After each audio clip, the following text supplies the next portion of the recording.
Welcome to Let Me Know How It Is, a pop culture podcast about TV, movies, comics, and all things geek. This is not an understatement. Today we are focusing on maybe comics' most important figure, Jack Kirby. I'm Zach Slater. I'm Frank Melman. This is Tommy Smithereens. And I'm Clifton.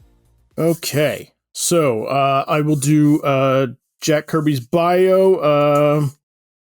I will. It's a little bit lengthier than normal, but I'll try and go through it as fast as I can. So, all right. Jacob Kurtzberg, a.k.a. Jack Kirby, was born August 28th, 1917 in New York, the son of two Austrian Jewish immigrants and raised on the Lower East Side of Manhattan. Kirby showed an interest in art at a very young age and sought places to hone his craft. Rejected by the Educational Alliance because he drew too quickly, and then later left the Pratt Institute in Brooklyn at the age of 14, after just 1 week, citing the fact that they wanted to work on a piece forever, and that didn't suit Kirby. So once again, his speed at drawing was a factor. This is an important point when we start talking about his jump to DC. Working under the pen name Jack Curtis, he began working in newspapers and at the Fleischer Animation Studios as an in-betweener.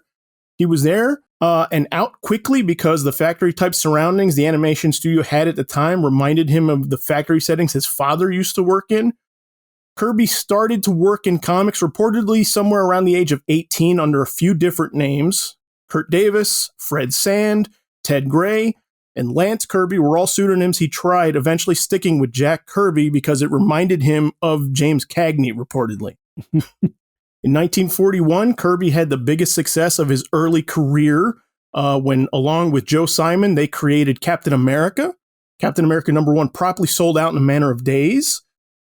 When the United States entered World War II, Kirby was drafted into the U.S. Army in June 1943. An interesting tidbit from his war days is during the war, when his commanding officer learned he was a comic artist, he made Kirby an advanced scout. So he had to move into towns ahead of the regiment and draw basically reconnaissance maps and pictures to bring back.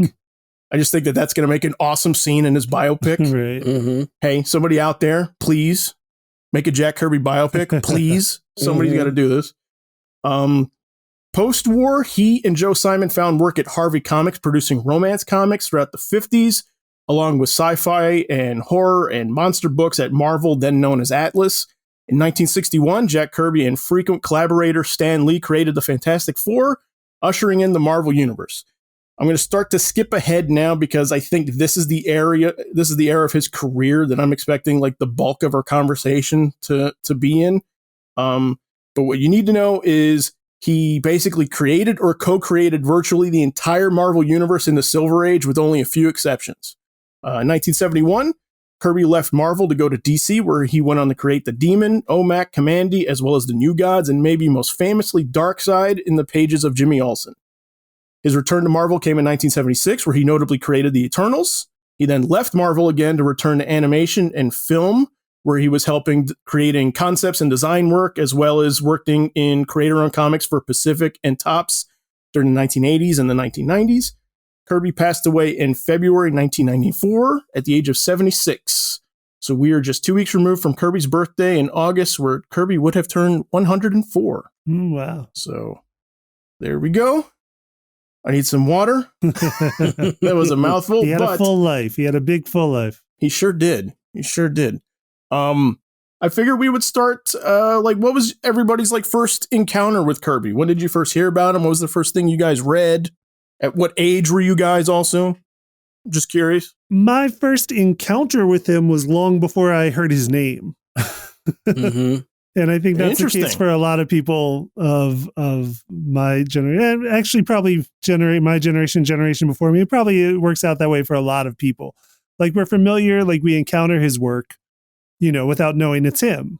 And like people don't know all those Marvel characters are him. People don't know like the New Gods and everything are him until not when you first encounter them. So I was encountering all these characters, like everything he'd created, I was encountering from like my first awareness of pop culture, of fictional media, of everything. I was encountering his characters, but it wasn't until I was a teenager and like really starting to peel back, the into comics to see who's making these things and who was influencing these things. That's when I finally figured out, his name, an older teen probably, and realizing like, oh, like he'd been the man behind the curtain the whole time on everything I like. Mm. And I can think of like the superpowers, like the dark side, the New Genesis stuff that makes it into that. And like that's really like that's all Kirby, and I didn't realize that was him until much later, because I was watching those on Saturday morning and stuff. Had some of the toys. Okay. Frank, what about you? For me, it was definitely the superpowers show. Like that would be the first place I didn't realize it was Jack Kirby. I'm sure I'd heard Kirby's name and stuff, but I wasn't really aware of what he had done or what he had created at that point. But, when you introduce all that fourth world stuff, and then when I say all of that, there's like the parademons and, Darkseid, Dazad. Right.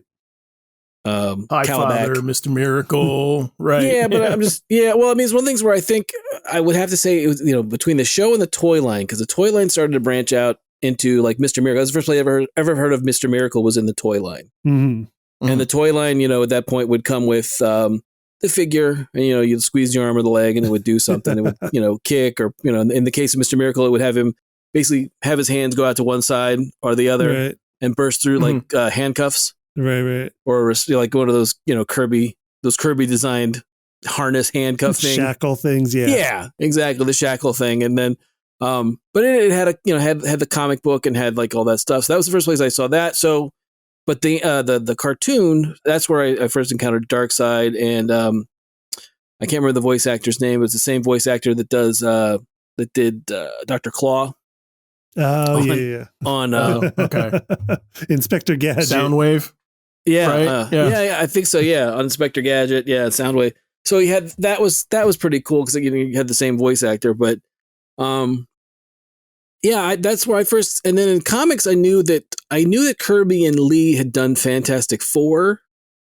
Mm-hmm. So I had seen a reprint here or a reprint there, because there was at that point, Marvel did a lot of reprints of the early books. So that's like some of the early like Fantastic Four books I had that were done by Kirby.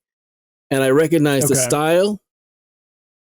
And it was one of those things where I knew of him, but I didn't really grow to like him quite as much as I did as I got more into comics in general. And then I really started to really like Kirby stuff and understand why it was, so influential. Right. I got a stupid question, because you brought up the Superpowers toy line. Mm-hmm. Did those come with comic books? Is that right? Yeah, the little almost like the same along way that the old He-Man stuff used to come with those little comic books. The same thing. So not even like digest size, like almost the size of like a trading card. I'll say it was like a little like 4-page comic in there. Yes. Right. So did he do the art in those? No, those were like brand new stories with the characters. Okay.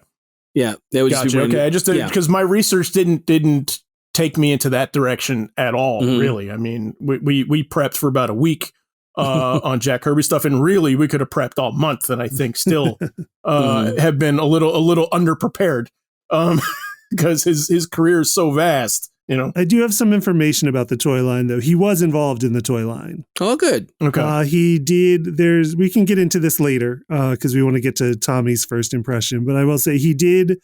He was brought back in specifically by Paul Levitz and Jeanette. I can't remember her last name. Jeanette Kahn, specifically by them to do redesigns. Oh, okay. For his characters, because they knew they were going to do the toy line, and they did it specifically because they were like, well, now we can get him some royalties under a new program that exists now. If he does redesigns now that he couldn't get when he did the comic characters initially. Okay. So we can get into that later, but he was involved in the toy line. And now that I'm looking at I didn't know it was possible that I could like Paul Levitz more than I did, but Paul Levitz and Jeanette Kahn just for that. Yeah. Wow. Okay. Right. Yeah.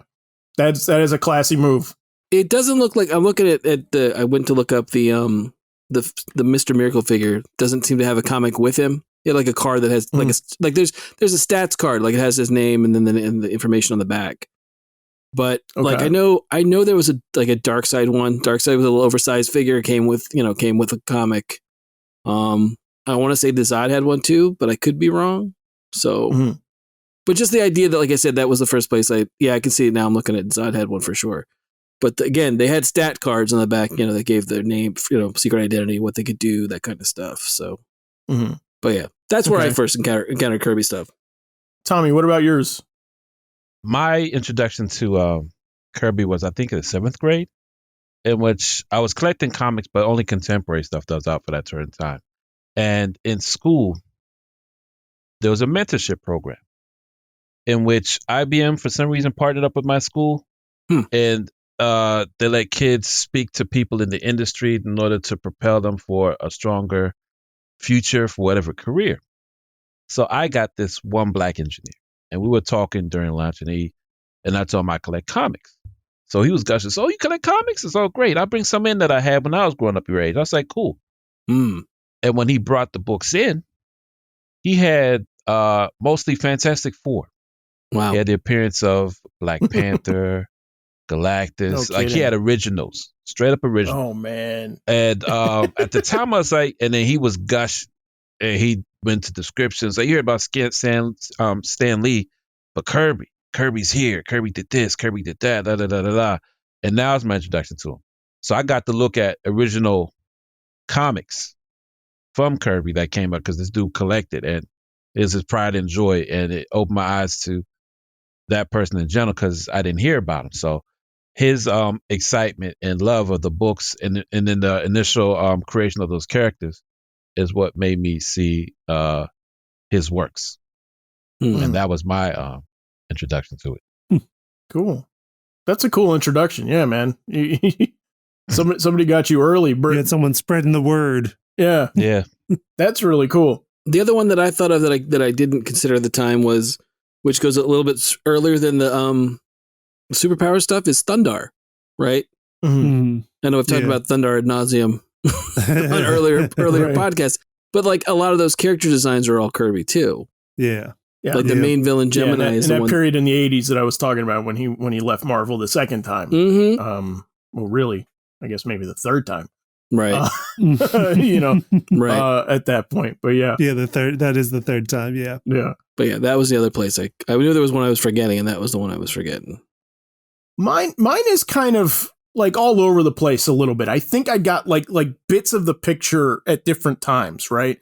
So, being a kid in the comics, I want to say that there was probably some kid in my school that knew who Jack Kirby was and was like, this guy like created everything. You know what I mean? And did it in sort of like a grade school sort of way where like that to me meant like he created all of comic books. You know what I mean? And then I get older and I remember being a big Ninja Turtles fan, I had a lot of like reprints of the Mirage stuff, and they did micro series back then where like each turtle got like basically a one shot, but they called them micro series.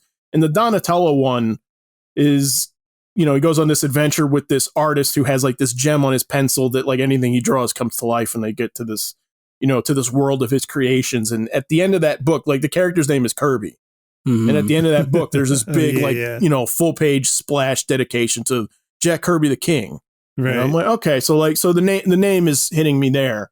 So that was like another piece. And then Paul Dini and Bruce Timm became sort of like the first creators I followed, like everywhere to do like since Dr. Seuss, really, like just the first people like on name alone I went to.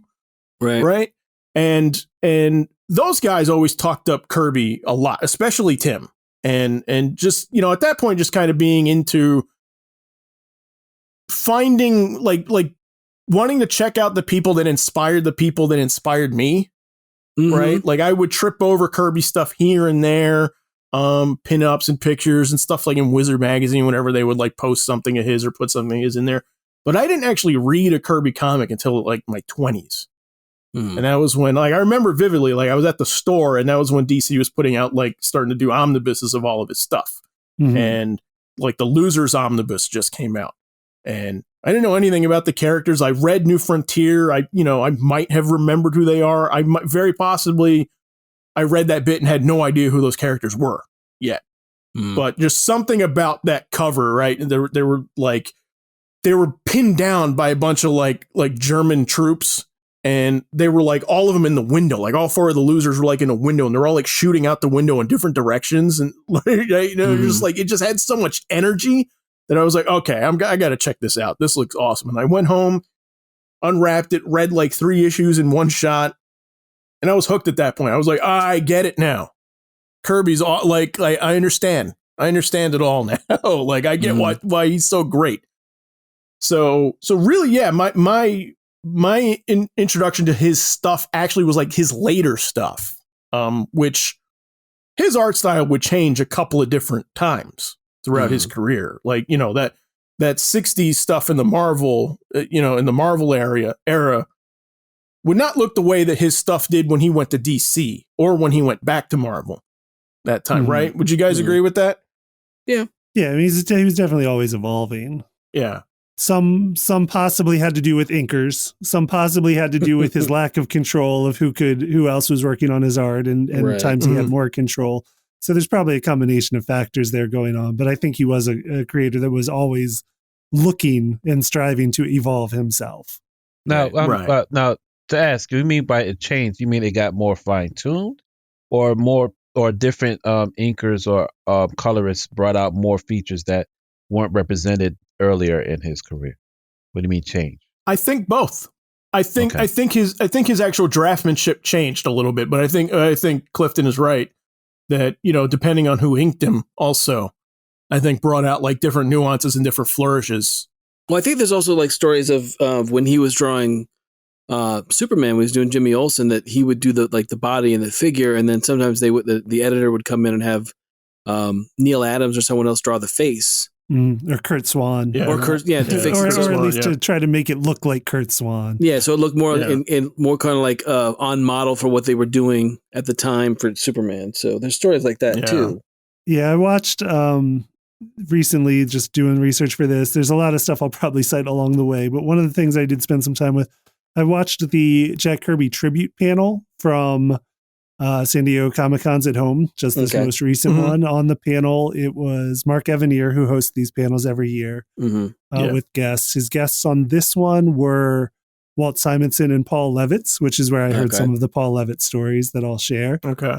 But about that, he was talking about that there was, Paul Levitz, again, the source on this, said that at that time, there was some contention in the DC ranks where they looked down on Marvel.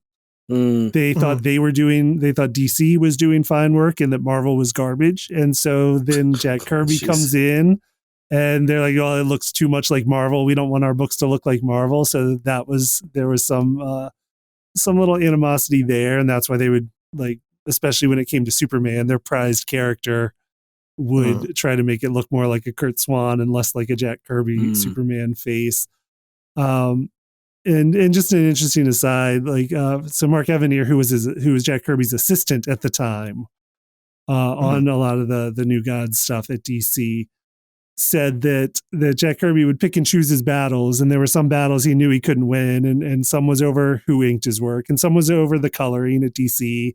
He wasn't crazy about the coloring at DC that his books got. But the one fight that he fought hard to win was the colors of Mr. Miracle's costume. Okay. That was a battle he was determined to win and did win. So Mr. Miracle's cool costume is all Jack Kirby. Right. Thank goodness. That's an awesome costume.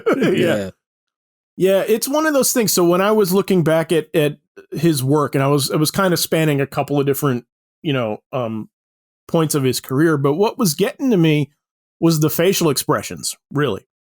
Especially in that stuff, in that later stuff, late 60s and 70s stuff. Like, what was really cool is I really like the way he drew mouths, right? Because he always drew like facial expressions in general, but mouths specifically. Like he was always drawing people like yelling, right?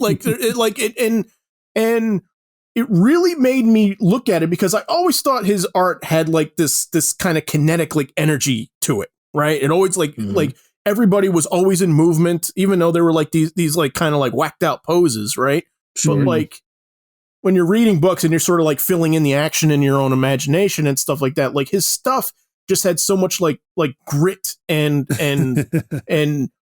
just like fast movements. It looked like, and looking at it now, I'm like, I think it's the facial expressions that do a lot, right? Because they're always yelling, or they're always like in fear, or they're always right, like, or they're always kind of making the scowl, and in realizing that, it did make me think back to all the Superman stuff from Jimmy Olsen, where like you guys were saying, where he would, somebody would come in after him and redraw Superman's head, basically, on all the figures. And it made me like, I just want to know like what we missed out on. Right. Sure. Because I don't know that I've ever actually seen an image of what his full Superman looked like. I have heard, I think Clifton, you told me, I think like basically, the face looked kind of like what Reed Richards looked like. Yeah, I mean, it looked like it looked like a Jack Kirby drawn face. Yeah, yeah, like a Steve Rogers from Bicentennial, like that ear. Right. Because I have seen some on unfinished pages. I don't know if they've ever collected, like it was Forever People and Jimmy Olsen, because Superman would be in some of that stuff too.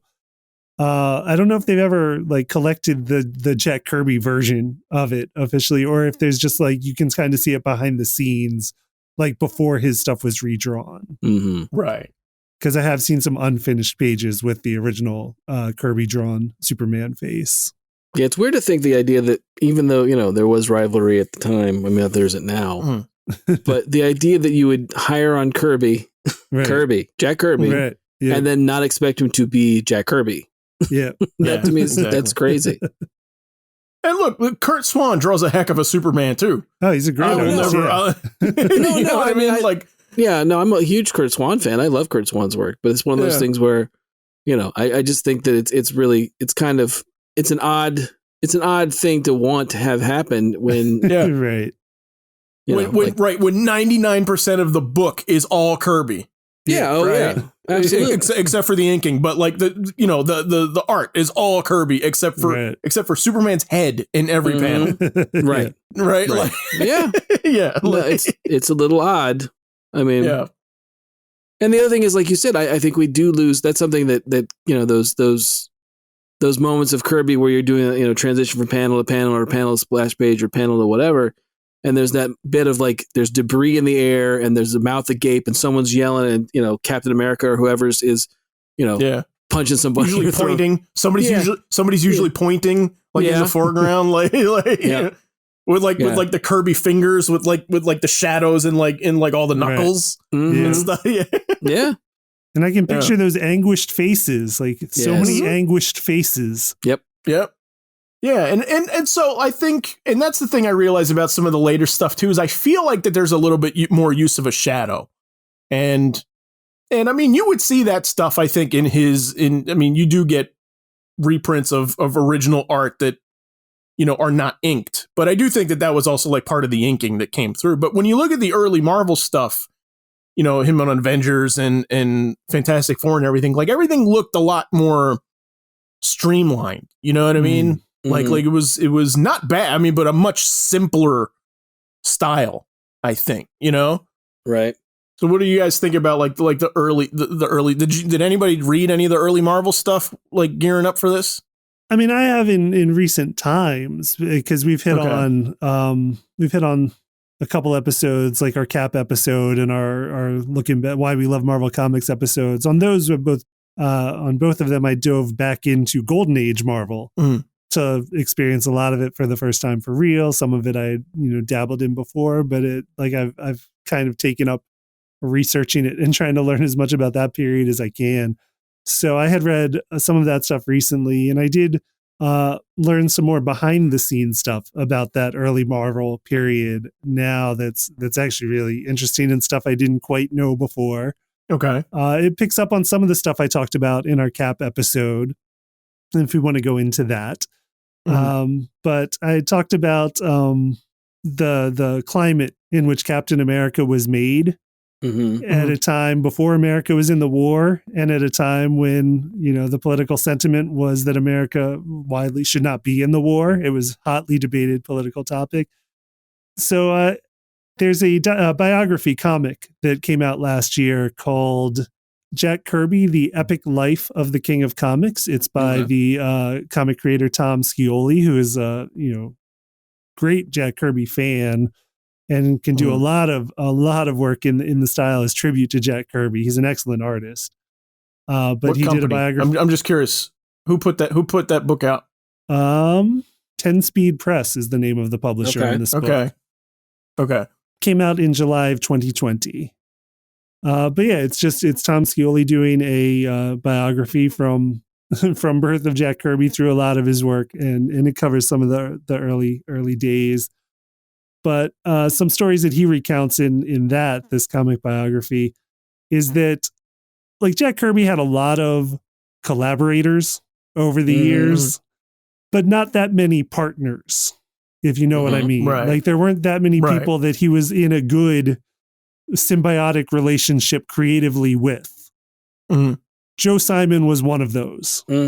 Like, he and Joe Simon were partners, especially in those early days. Joe Simon wasn't much older than him, but seemed much more worldly to Jack Kirby. Like Jack Kirby learned a lot from Joe Simon. Apparently it was Joe Simon that introduced him to cigars and suits and all of that stuff that we think of as Jack Kirby trademarks. Right. But yeah, in their early days when they were first developing Captain America, it was, everyone was chasing superheroes. Right. Everybody wanted a Superman. And they had tried and failed at different things. Jack Kirby had worked on comic strips before that, like a Blue Beetle, like a version of the Blue Beetle superhero. Kirby and Simon had worked on Red Raven, which did not work out that well, which was kind of combining Superman and Batman a little bit. But when they developed Captain America, like, they knew they struck gold before it was published. They were like, we're on to something here. And ultimately, like, it was the right book at the right time. It just struck a chord. They believed in it so much. Joe Simon, who was editor under Martin Goodman at Timely, was even able to negotiate a sort of royalty deal to get them a piece of each issue sold at the time. So, like, everybody looked at this character and was like, yeah, like, this is, like, we hit pay dirt with this thing even before it was published. We'll get into that a little bit later, that royalty deal. But they said, like, once it came out, they started getting these letters, like tons and tons of letters from people asking to join the Sentinels of Liberty, which was like the Captain America fan club that they had advertised in the issues. And they're like, okay, like, this thing's a sensation. Like people really are responding to it. And then they started getting hate about it from the America Firsters, from the German American Bund, which was the league that wanted us to stay out of the war. This is all still before the war. And again, there's stories that Tom Scioli recounts in this biography of like the Timely office getting a phone call and of somebody wanting to talk to whoever was making this Captain America trash. And that Kirby took the phone and was like, yeah, just come down here. He's like, yeah, if you want to fight, like, bring it. Right. And then reportedly, as the story goes, went down to the lobby and waited for the person to show up. And the person never did show up at that instance. But then like, soon after that, the building started being picketed by, again, the America First Party, Lindbergh's group. And the German American so crazy Bund. Today. Yeah. And so it was all these people be like, leave Germany alone. And because in their work before Captain America, like, they had dealt with Hitler type characters being depicted in the art, but they would always thinly veil it. It would be like unnamed dictator or, like a devil that looked kind of like Hitler, something like that. And then by Captain America, they're like, no, like, we're not playing Full that on game anymore. Yeah. This is Hitler, and we're going to Germany, which they did by issue 2. They sent Cap and Bucky behind into Europe again before we're in the war. Like, they weren't holding back at all at that point. And so they were being picketed in their office, which I found was fascinating. And then got a call from Mayor Fiorello LaGuardia. Who was the mayor of New York at the time and was a comic fan himself, and basically said, just keep doing what you're doing and we'll provide some police protection. So he sent police to just keep an eye on the building and make sure the protests didn't get out of hand and just keep making those comics. That's cool. I found that all fascinating. Yeah, I definitely heard the one about, why don't you come down here? Right. This is the address. Yeah. I'll be in the lobby. That's that Kirby story I've heard plenty of times. I never heard the other one about LaGuardia. I didn't know that one. That's awesome. That's hilarious. There's a lot to unpack there. But yeah, Mhm.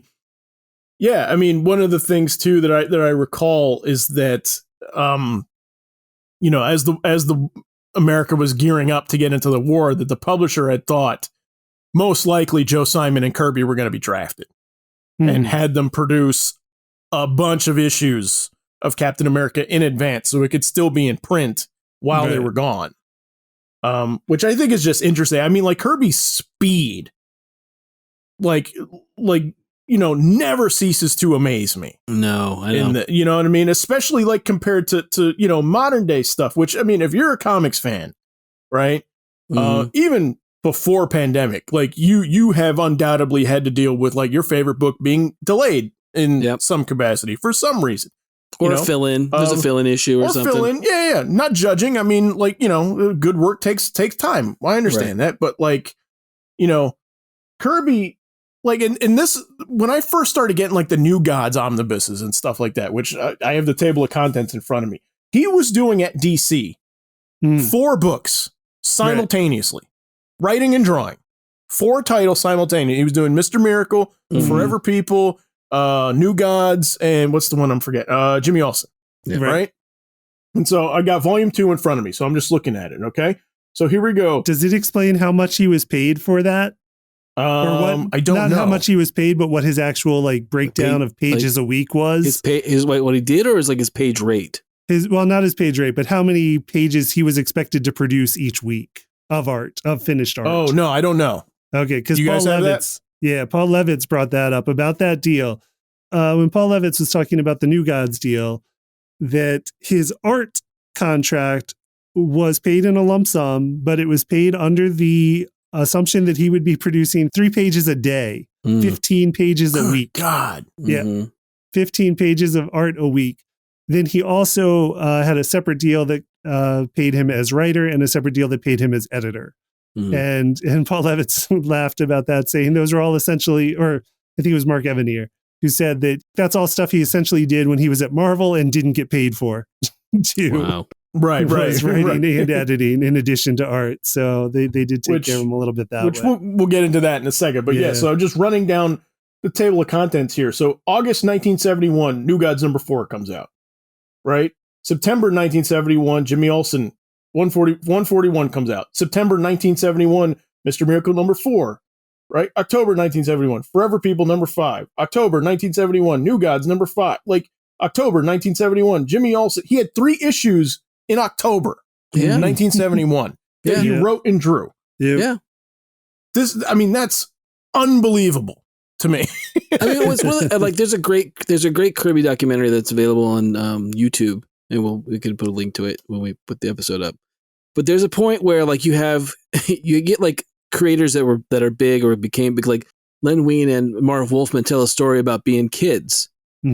And it's there, you can tell how excited they are now, like when that video is shot, of how excited they were to be like, no, we would go over, Roz, his wife, would make us a sandwich, and then we would go downstairs in the basement where he was at his art day, his table, and we would just watch him draw. And then he would basically get done, bundle up the art, and then sit back down and draw the next one. And again, not that anybody modern doesn't have that same work ethic or that same discipline. But there was something about Kirby that he would start, and like they talked to his kids, and his daughter would say, yeah, my dad would just be like talking and smoking a cigar and drawing. And then might stop from, like he'd have a ball game or something on in the background, or he would stop and grab a book off the shelf for inspiration and go right back to drawing. But the amount of work that he could crank out. And the other thing they said that was really funny was like Kirby he'd never thumbnail stuff. Like he would just like he would just draw it from like basically from wherever he was pulling it from, and you'd watch him draw and like suddenly like an arm. Like he would never. The other thing is he wouldn't start with your typical, like when you watch people draw stuff now, they'll blue line it. They'll blue line the page, or they'll blue line the figure. Kirby would draw like Thor's hammer up in the air, and then draw the rest of fill in Thor from there, or draw something like Mr. Fantastic's hand. and then work backwards. And then they were like, and he never measured. He never had the spatial stuff wrong. And they said they would watch him do this all the time. Yeah. I heard something similar about that. I think it was like Jim Lee was, I hope I get it right, but it was 100% that, where I think Jim Lee like had seen him, like saw him draw once. And he was astounded at like the way that, like, cause he was drawing like a weird pose, but he would start with like the arm and then he would move and then he would go down to like the legs and start. And he was like, I don't know what this is supposed to look like. Right. Well, the idea that he's not roughing out the figure, that he's just sort of like, his arm is like this, his leg is like this. All right. His other leg is doing this, and here's his head, and this is the pose. Right. And then there you go. And then you have a pinup of Black Panther. Right. right. You know? Well, the other thing they say in this video, and Neil Adams is one of the ones that says it. He's like, look, no one's ever going to say Jack could draw anatomy. He's like, guys at the time would try to take shots at Kirby and be like, well, Jack can't draw anatomy. And Neil Adams was like, well, yeah, he can't. But show me anyone that can you can know anatomy backwards and forwards, but do what Jack does. Create the action that Jack does on a page. And no one could, practically no one could do it consistently. Right. Because that's one thing, you look at any of that Kirby stuff and it's such a, the amount of action that's crammed into a single issue or a couple pages worth of stuff is astounding. And the fact that, again, that he was doing 3 to 4 issues a month of different books, is just unheard of. Yeah. So, all right. So let's get into Lee and Kirby a little bit. Stan Lee, and which we are not here to bash Stan Lee or anything like that. Nope. But one of the things, Clifton, you were talking about was, he had frequent collaborators and few partners. Mm-hmm. What was your sense about their collaboration? Because they worked a lot together. Right. Like Fantastic Four alone is a big, huge run of books for them. Yeah. And that's a part of what they did together. So what was your sense about Lee and Kirby's dynamic? I mean, I think it was definitely more transactional than his partnership with Joe Simon was at the back in the 40s. I think Kirby was very much knew there was a job aspect to it. He knew like there was stuff he had to grin and bear it, and would like he kind of there was the work Kirby and the art Kirby, and sometimes they would kind of have to trade off. Like the business Kirby and the grand creator Kirby would have to trade off positions sometimes. And I think that probably happened a lot with the Stan Lee collaborations. Right. Well, I mean, again, it's a different documentary. It's in the Robert Kirkman's The Secret History of Comics. Mm-hmm. They talk about the fact that at one point, Stan was the kid that got Joe and Jack sandwiches. Right. Like that was his spot. Yeah. Was like he was like the kid they would like be like, yeah, we need you to go drop this off. We need you to run errands. Go pick up my dry cleaning. Yeah. Get me a box of cigars. Back in the Timely days and stuff like that. Right. Bring me a sandwich. And stuff. Yeah. Yeah. He was a good man. Apparently, everyone that worked at Timely except for Joe Simon and Jack Kirby were related to Martin Goodman. And because and Stan Lee was no different. He was also related to Goodman. Right. And because he was related to Goodman, that was the way, I mean, I'm not saying, don't get me wrong, I'm not bashing Stan. I'm not saying Stan wasn't talented. I'm just saying that it's one of those things where, nepotism played a part. He got the job of being in charge of the division of, comics. And therefore he was suddenly Jack Kirby's boss. So, and that's one of those things where you got to think about the idea of, well, how that sits with somebody who's suddenly was the kid that was getting you sandwiches now telling you, here's what, let's try and do this. Right. That's a thing that I don't, but I mean, Kirby always, like what I've always read about Kirby, what I've always seen, like seemed to, like Kirby's ego was not really something that he wasn't really an ego driven artist. Like he was definitely, I'm sure he was proud of the work and the things that he created, right. But it's not like he got, he never got wrapped. The only thing he really cared about was getting the credit he deserved, being compensated for, and then just being allowed to create. Yeah. Mark Evanier in another panel, it was the WonderCon tribute panel. And this one had this most recent year. And this one was, again, hosted by Mark Evanier. And the guests were Jonathan Ross, the British media personality, and Neil Gaiman were the guests on this one. It was on that one that I think it was again Mark Evanier saying that Kirby believed in himself for sure, but his belief in himself was only about what he could do. It didn't extend to anybody else. Like it never diminished anyone else. Right. So like he could think he was good and think this person's great too. Like it was never like, I'm good, so you're not good. Which is unfortunately seen a lot, especially in creative fields a lot, unfortunately. But that his was kind of an egoless sense of value. Right. Like he knew what he was worth. He knew what he could bring to the table. He believed in himself, but it never took away, and he didn't have negative, thoughts on somebody else because of it. Right. Right. Yeah. One of the stories I tripped over was, so one of the notable exceptions to Kirby's creator list of credits at Marvel is not Spider-Man. Right. Right. He does not have creator credit of Spider-Man. And one of the interesting things I saw, which I didn't know this, was reportedly Kirby was originally on tap to do Amazing Fantasy 15. Right. And one of the reasons why, that did not happen. One of the reasons it didn't was Stan Lee apparently thought that Kirby drew Spider-Man like too heroically. Yep. That's true. Right. Like was the thing, which, I mean, if you see pictures of any of the pinup kind of stuff that we're talking about or any of the poses, like I get that Kirby draws a heroic image for sure. And so the idea is that Lee was basically like, this is sort of not the vision of the character he had in mind for Spider-Man. He didn't want that heroic posing and stuff. So he switched artists, and that's when we got Steve Ditko on Amazing Fantasy 15 and the rest is history. But notably, like Kirby did stay on as the cover artist, interestingly enough. That's a Kirby cover, Amazing Fantasy. Right.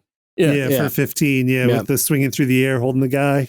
Yeah, there's there's a drawing somewhere, and we'll have to see if we can find it and put it on the along with the episode, where he has his early Spider-Man drawing, and it's kind of like a guy with a holster and swashbuckler boots and a cape, and that's like the Spider-Man thing that Kirby came up with.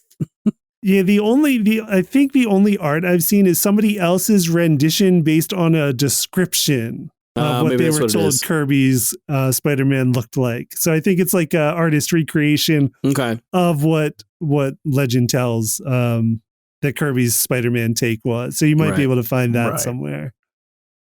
Well, I remember like Clifton years ago, you and I were talking one time and we were saying how like that Spider-Man costume we all know and love, like that's a Ditko drawing for sure. Kirby created a lot of iconic superhero costumes, but like that just design of that Spider-Man like seems out of Kirby's wheelhouse a little bit. It seems like he would, as boundless as his imagination was, it seems like he would never have created that. Yeah, it's a very quirky design for its time.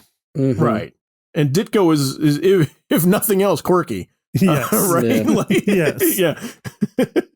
We should do a spotlight episode on Ditko too, because that would be fantastic. Absolutely. That would be, I mean, a great talent who is not quite as personable as Jack Kirby was, but great talent nonetheless. And so, like, one of the things I kind of wanted to talk about though was how, I'm trying to think of the most diplomatic way to say this, but it's the fact that like Lee gets a lot of credit for this stuff. He does. Yes, he does. And and yes, he did work on these characters, and I'm not saying he wasn't there. I'm not saying he doesn't deserve credit, but my understanding is that Kirby dreamed up these plots, plotted these things out, as panels as he was drawing each issue, and even along the margins, if you look at some of the original art, like had dialogue like written out. Right. For certain panels, and then Lee comes in, right, and so because Lee was a better writer, and poshed up the dialogue a bit, and kind of made it a little more poetic, let's say, right? Sure, more conversational. With for sure. Had you guys heard the same stuff, right? Yeah, I mean, there's definitely they definitely. It sounds like there might have been before they got to the quote unquote Marvel style of doing things, which was the writer would basically come up with plot and then hand it off to the artist, and the artist would come back with a fully rendered story, and then the writer would supposedly dialogue it, right? Right. That was the way it was supposed to work. And then it was one of the things where I don't believe it's in the Kirby. I think it is in the Kirkman Secret History of comic books, where Stan says, and there were times I would get stuff back and I don't know where this came from. Like this Silver Surfer character. Who is this Silver Surfer character? I've got a giant, silver alien on a surfboard in the middle of space. Right. Yeah. And this is nothing that what I talked about in my plot, right? Right. But then at the same time, Stan is credited as being one of the creators of the Silver Surfer. Right. My thing is I've always looked at Lee and Kirby very much the same way as like Lennon and McCartney. Like they're so much better together than they were apart, even though there's tons of stuff I love by McCartney and there's tons of stuff I love by John Lennon. Right. Yeah. I can't say that much is the same for Lee, because some of Lee's solo stuff is not as good, but he collaborated with other people. So yeah, Kirby on the other hand, goes to DC and creates, like we talked about, OMAC and Commandy and all that Fourth World stuff. And then, just so much imagination, so much stuff put out. I just feel like, it's definitely one of those things where Kirby, from what I've read and what I've seen, was he didn't represent himself well outside of comics. Like looking at his work, an amazing, imaginative, font of cool characters and concepts, but didn't promote himself all that well. Whereas Stan, on the other hand, was a little bit more slick, a little more. He was a carnival barker. Yeah. He was much better. Well, he's much better at promoting himself and putting himself at the, far better salesman. Better salesman than Kirby was. Yeah. Oh, sure. Absolutely. Yeah. I mean, you could look at it as, I think Mark Evanier says the same thing, where he says that Kirby was the guy who built the stuff and Stan was the one who sold it. Right. Yeah. That was his description, I believe, in the Kirby video, that Kirby documentary, is that, that was the way it worked, was Kirby was the one who was building and designing stuff and Stan would sell it. And I just feel like it's hard to say because, none of us were in the room. Right. But I feel like I don't know how Kirby and or Ditko, for that matter. I mean, Ditko eventually comes out and says, who has the idea for Spider-Man? The guy who says, I think we should have a character named Spider-Man, or the guy who designs a costume, comes up with the other, does the Marvel style of coming up with the characters and the villains and all that stuff. Right. Mm-hmm. And I just feel like even at the time, why there wasn't, I don't know how you can, I don't know how Stan could be at the nucleus of all of this stuff and it just be that he was the guy that didn't, that didn't do anything more than that. Mm-hmm. Because I would think that even as an artist, someone would have said, hey, wait a minute, I'm doing this, right? I'm making these stuff. Right. I'm doing all this at the time, right? As opposed to after the fact. Mm-hmm. So. Yeah. And and it's just like, and Stan gets to be so much more closely connected to this stuff for a lot of reasons. One that I think is super important is he stays at Marvel the whole time. He never leaves. Right. And, Stan's signature is all over those books. I remember at the first page of any number of Marvel comics, even into the 70s, where Stan is writing a note to the readers.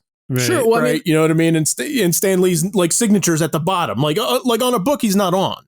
Well, I mean, theoretically, right? This is like an Englehart book of Captain America, and Stan Lee's got a little notice to the artist, right? So that's what I mean. His name is just, it's getting to your eyeballs so much more than Kirby's name ever did. Absolutely. Sure. Of course.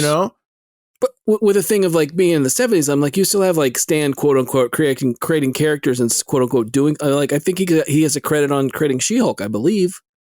Mm-hmm. Because at the time Marvel had, Marvel was, it was the TV show that was running on the Bill Bixby, Lou Ferrigno show, if I remember correctly, was talking about introducing a female version of the Hulk. And then Marvel's wait a minute, we don't have a female version of the Hulk.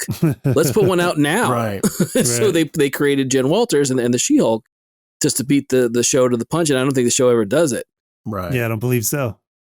Yeah. I mean, and one of the heartbreaking things to me, though, is another reason of it that, I've probably said in other episodes, is I think also one of the reasons is Stan was lucky enough that he got to see how big these characters would become. Right. Sure. Right. There were no movies made of any of the Marvel creations, right. that that anybody TV saw. shows. There was just the TV shows and, like the Roger Corman Fantastic Four that didn't get theatrical and stuff like that. Like, Kirby passed away in 94. He didn't get to see the MCU. Stan Lee got the cameo in all of these. Yeah, he missed X-Men by 6 years. Yeah. And that was one thing I remember because the Stan Lee cameo at that point was like, so he's in the X-Men movies. Right. And he's in Daredevil. Right. And he's in the Spider-Man movies. And then you get to the MCU and like, okay, and he's in Iron Man. He's in Hulk. He's in Thor. And I'm like, these are all Stan creations, right? These are all at the very least like co-created Stan Lee. Mm-hmm. Then Captain America came around and it didn't hit me that it was he's going to be in all of these. What I thought it was like he's appearing in stuff he created.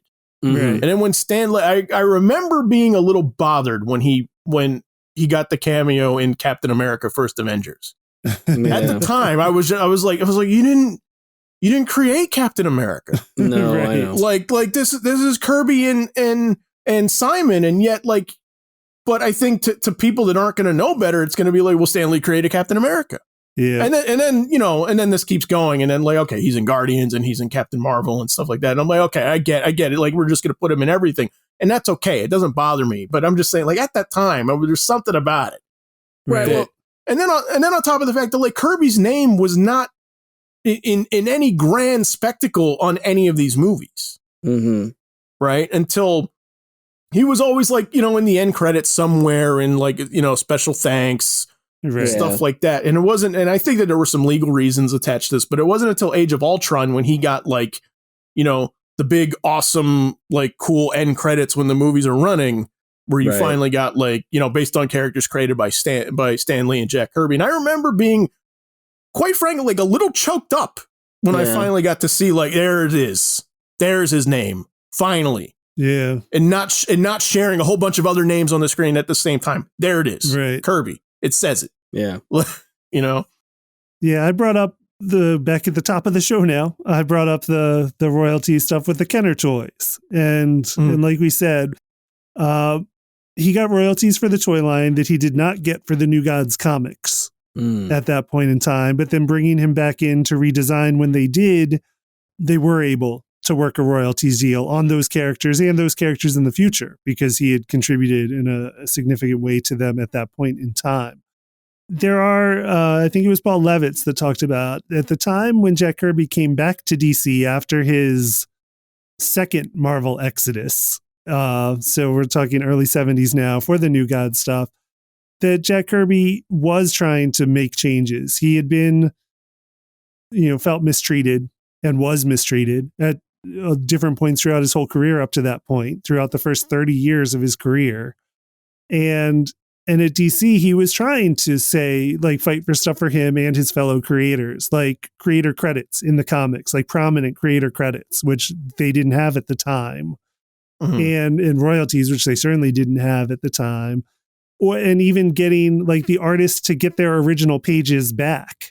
Because at the time that didn't happen either. Like they would do these original pages, they would submit them to the company and they would never see them again. So they didn't have the secondary revenue stream of, being able to sell their own original art because the company's like, we own those pages. Those are ours. You can't do anything with them. I think I was at a San Diego panel, one of these Kirby retrospective panels that, Evan Ear was hosting and one of his inkers was on there. I forget which one. I want to say maybe Mike Royer, but I don't think that's right.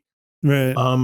But he revealed that he has like a ton of Kirby's original work, a ton of Kirby's original pages. He's like, I still have all that stuff, like all that stuff I inked and everything. He's like, I have all of that.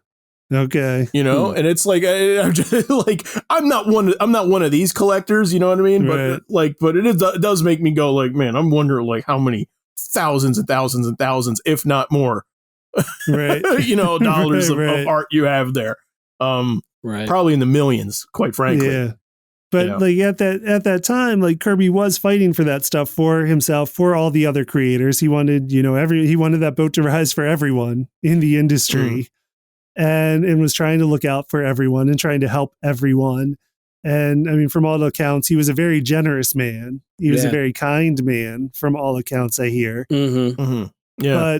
But it wasn't able to happen at his time in DC then. And he was kind of mistreated then because they canceled the New Gods books kind of out of the blue. They canceled the whole line on him, pulled the rug out, possibly. Yeah. And then again, sourcing from Paul Levitz, who came in a regime change a little bit after that period, who said as a fan, he went back to look at the numbers because he was curious. Like as a fan, like now he has access to all the information. So let's see what happens. And so he goes back into the sales figures and sees the New God stuff is selling fine. Right. Like there was no sales reason to cancel it. Like the books weren't tanking or anything. But again, like there was just something in the DC regime at the time where they wanted to do it. They wanted to kill the project for some reason and did. But while Jack Kirby was not able to affect the change while he was there, he did affect the change on the people who took over later. Right. Paul Levitz, the Jeanette Kahn. There's another name I'm unfortunately blanking on, a third editor at DC at the time that Paul Levitz mentioned. But they then implemented and fought to implement the stuff that Jack Kirby was told could never happen. Because whenever Kirby brought it up, it was told legally, we can't do that. Legally, we can't put your name on the book. Legally, we can't give you your art back. And then some people who decided, agreed with Kirby that he was right, fought to change it and did for a time. And the stuff that he was told would never happen. And so they were able to do it in his name. Unfortunately, he was not there. But then, like I said, they were able to kind of get him into the new royalty system through the toy line because they felt they really, really owed it to him. Right. He did another thing at DC too, also, while all these New Gods, the Fourth World stuff was going on and commanding everything. Like, I tripped over this one day that I found a trade of a hardcover of crime stories that Kirby did, and I thought I was getting stuff from like the 30s. Okay. But lo and behold, like when I'm going through it, like this was, so it's a hardcover. I don't know when it was reprinted, but it was a hardcover Jack Kirby in the Days of the Mob. And what this was is it was a collection of Prohibition era stories, right? So written to take place in Prohibition, but he did this in the 70s. Right. He did this while he was at DC, and it was supposed to be for a magazine. So a comic book magazine, like some of the Punisher War Journal stuff that was coming out, like the black and white stuff Marvel was doing at the time. Black and white stuff, and like one issue was produced, and which is reprinted in this trade, and then a second issue was produced but never published, and so that second issue's in here also. But it's like, for all the talk of like how fast he was and all the work he was doing, like in addition to all that stuff, he was also working on another thing. Another thing that he was writing and drawing and editing himself. Right. Yeah. Like it's so nuts to me.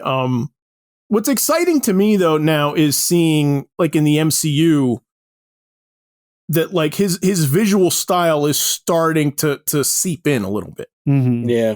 Like, and I'm thinking of like Ragnarok. Ragnarok was kind of like the first one where there were like some of the costumes and like set pieces and some of the people like off to the side. I'm like, that's a Kirby look.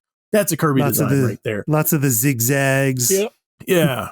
And there's a lot of Simonson too in Walt Simon's stuff in Asgard and everything like that. I mean, there's a lot of Simonson references in Ragnarok, but Loki also, the Loki TV show, like with all the statues in the Timekeeper's headquarters, like that stuff gives me big Kirby vibes. Yeah.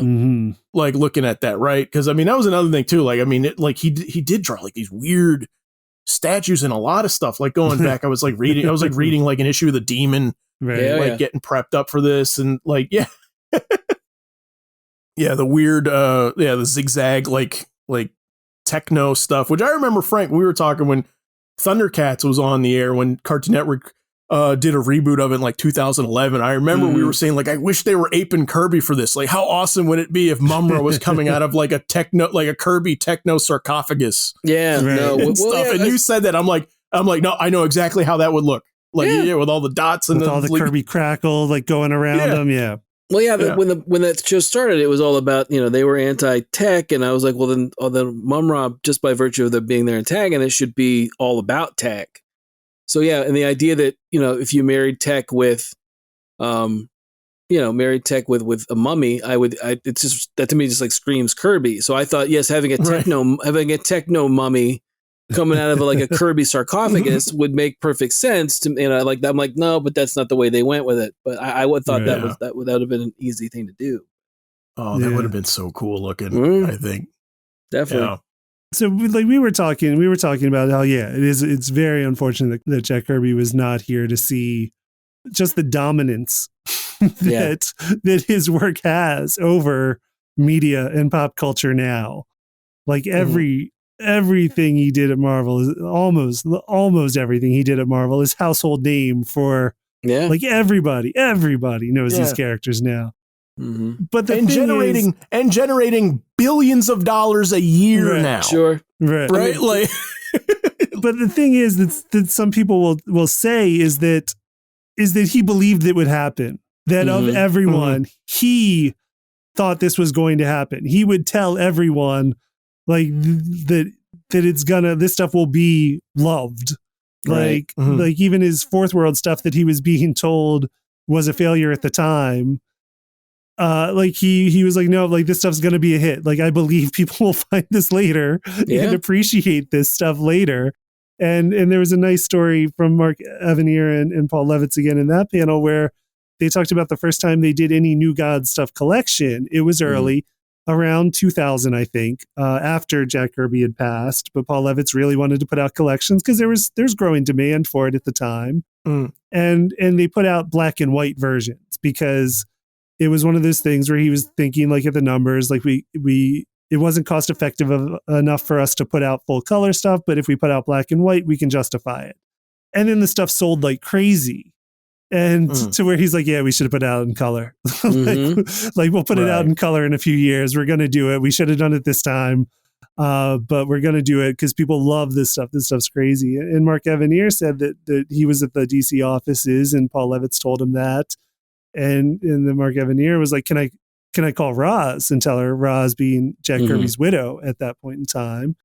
And so he did and told her like these collections are selling like crazy. They're going to do it again. They're going to do like prestige. They're going to, give it as good treatment as they can next time because people love this stuff. And her only response was that Kirby always said it would be a hit.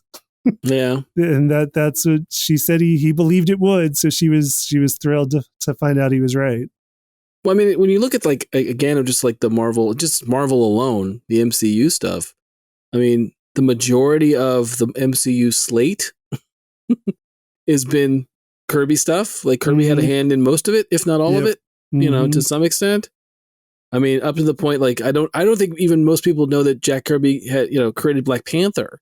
Right. Yeah. I don't recall that ever being something that was even like when all this stuff was going on with Black Panther, no one ever said, oh yeah, by the way, comics giant Jack Kirby also created Black Panther along with, Thor and Iron Man and Captain America and the Avengers and X-Men, Fantastic Four. Right. Yeah. Well, not to mention the fact that Devil Dinosaur. Yeah, yes. Devil Dinosaur, not a household name yet, but maybe soon. Machine Man, I mean, that kind of stuff. But the fact, I mean, it's crazy to me that we're getting Eternals.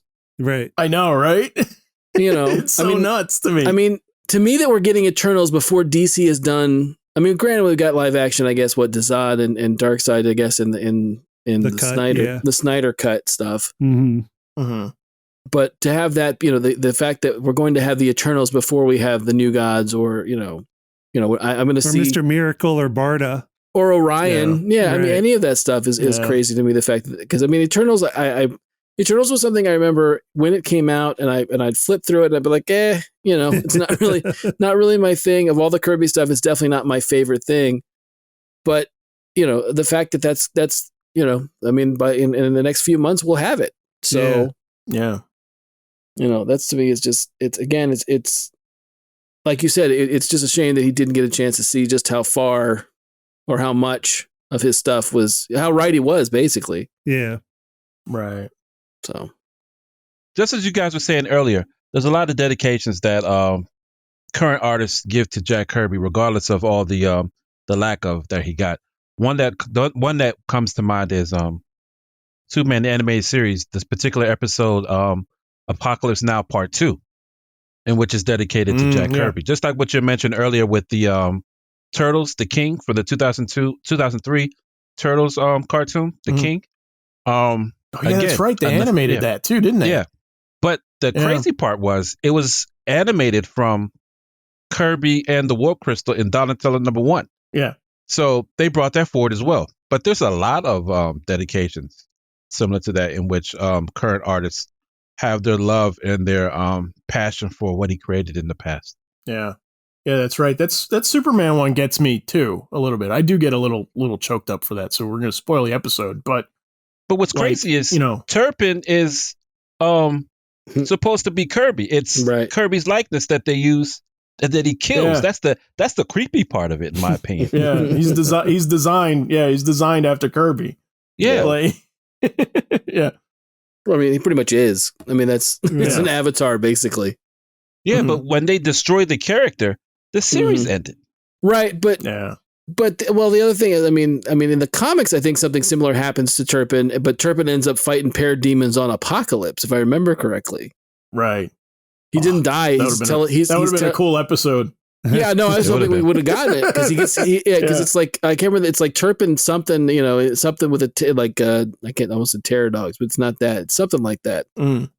Where he didn't die. He just got transported away. So the Omega beams just teleported him. But there's a nice bit in that episode where you get kind of a Turpin Jimmy Olsen team up. Not that Kirby created Jimmy Olsen, but he certainly worked on the character for a long time. And that's one of those things where I didn't catch that the first viewing, right? Because I didn't know my Kirby stuff as well. But watching that now, we're Turpin is hunkered down behind the cop cars with the guns, and there's parademons coming to them. He's like, "All right, kids, stick with me," know, and Jimmy's snapping pictures and stuff. That episode gets me so much, and he sadly was already passed when that episode had run, and I think his wife had just passed also. His widow had just passed right before it aired, so I don't think she got to see it either. But yeah, that's one of my favorite dedications ever.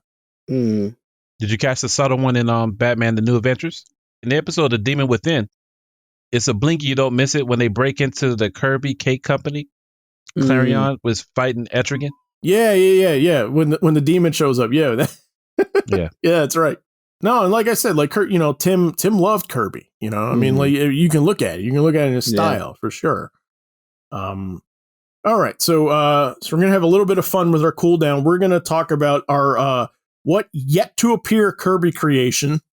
There are still some, even though there's so many on TV. So, what yet to appear Kirby creation would you like to see in TV and movies? But first, if you like the show, you can check out all of our episodes on YouTube and letmeknowhowitis.com. Just please, however you find us, don't forget to like, subscribe, and leave a review. And finally, if you have any ideas for a topic, send them our way on Twitter or in the comments. Our Twitter handles are show's initials LMKHII. So, Clifton, you started us off. Are you ready to go now? You want to go first? Yeah, I can. Okay. It's hard. So talking about what Kirby stuff we'd like to see, it is hard because so much of it has been adapted in some form, in multiple forms in many cases. What hasn't is surely to come soon at the rate they're going. Some of it's surely on the path to us now. But just some characters I think we definitely haven't gotten enough of yet are Mr. Miracle and Barda. I love the two characters. I love their story. I love their relationship they're kind of star-crossed. They both come out of Kirby's New God stuff, as you know. And Mr. Miracle is Scott Free, who's the son of Highfather, who in a trade, in a peace treaty truce of sorts, is traded where Highfather and Darkseid trade their sons. And that's Orion and Mr. Miracle. And so Mr. Miracle is Scott Free, raised in Apocalypse, but with Darkseid just trying to break him the whole time. Yep. Which is where the escape artist angle from Mr. Miracle comes in, is that he's basically, his life's being tortured and he's trying to get out of it. Yep. And then Barda is part of the forces torturing him. Yep. And turns around because of it. He's able to turn her around, and then they have one of the lasting romances in DC Comics. Yeah, for sure. Where a conflict where what should be enemies become lifelong partners and allies. And I think it's just a really interesting angle, and they're cool characters. And then the visual of her being like the big warrior and him always being like the smaller guy is always a fun. Yeah, she towers over him. Yeah. It's always a fun dynamic. Mr. Miracle is all that New God stuff is great. All that stuff that he was doing at DC simultaneously is fantastic. But Mr. Miracle is my favorite out of that stuff, I think. Mm-hmm. I mean, that's him doing like a straight superhero book. And it's one where it's like he's a character where we get New Gods a lot. Like we especially get Darkseid a lot. We especially get the Apocalypse side a lot, but we hardly ever get Mr. Miracle and Barda. Yeah. Yeah. Yeah, for sure. For sure. And when we do, it tends to be like I'm just thinking about the animated stuff, which is where you would see most of the stuff creep up. You get Barda from time to time. She's in the Batman Beyond Justice League. She's in Superman, Batman, Apocalypse and stuff like that. But I mean, you get Mr. Miracle really, he's got one episode in Justice League Unlimited, and like, he's in a teaser in Brave and the Bold. I know. Yeah, I was going to say that's the other one. A very good teaser, a fun one. I like, but yeah, no, those are good picks. Those are really good picks. Tommy, what about you? Oh, I was going to take my pick because I just loved everything about Mr. Miracle and Barda, and the fact that he's seconded. Well, I seconded it, but I was going to add to it. It's like he's a legacy character, and it adds to how the character evolves and how Kirby's rendition of him brings him out more than what we've ever seen. But since that was taken, I'd say Commandy. Ah, nice. Yeah, it's a good one. Good pick. Yeah. It's just one of those type of post-apocalyptic futures that we don't really get. We get deviations of it, like with Planet of the Apes or something, but or even Dr. Moreau's Island. Right. We get variations of it, but we don't really get a sense of what Kirby created and how it's the far-flung future of us ruining stuff and letting the animals come up. But I would love to see Commandy. To see what it would mind, how it would push, and just getting that sense of new frontier without seeing something that we've already seen. Right. Yeah. And well, real quick on the flip note, I definitely misconstrued what you got with the idea of what we want to do as far as his old works. I thought we were reimagining stuff through a Kirby lens, and my idea was to have Dragon Ball Z through a Kirby lens. That was with Kirby dots and stuff. Yeah, that would be cool. Because to me, Kirby always emphasized fighting, and that's what Dragon Ball Z does. Sure. But can you imagine? Yeah. Because in Dragon Ball Z, there's nothing but space epics, but they did it in the skies of fighting. So I love him to do a spirit bomb with the Kirby dots, just crackling with power. Okay, yeah. Or just androids, but with the Kirby sense or feel to it, just more mechanical and human-like, like with OMAC, that type of feel to it, like with the old dead eyes and stuff. Oh, but that's another tangent. So, Commandy. That would look cool, though. I'm with you 100% on that, Tommy. I would watch that. I would too. Somebody did a Dragon Ball movie that looked like Kirby. Oh, yeah. Yes. But I was going to say also, Brave and the Bold has some pretty good Commandy stuff as well. It does. Yeah. It does. It does. He's the character I'm most hoping pops up in Young Justice because Young Justice didn't come up, but like that was like not the first place. I was reading Forever People at that point, but I was shocked when the Forever People popped up in Young Justice. I was like, whoa! Like of all the Kirby stuff to do, I mean, like that's first the Forever People. Yeah. Wow, yeah, and they're done well too. It is done well, yeah. And it does make sense for Young Justice because they are the teen Kirby heroes. Yes. Mm-hmm. I think they're gearing up to Commandy. I hope so. I hope we get them in season 4. So I think we will, especially when we get in the future stuff. Right. So, all right. So, Frank, what's yours? Oh, it's easy. Gone, the form of man. Bring forth the demon Etrigan. The fact that we haven't got any live action demon stuff yet, I just think it's a cool concept to get. There's so much to play with. The idea of Jason Blood being an immortal, and he makes this, he gets bonded with this demon back in the time of King Arthur. I mean, there's so much you could do.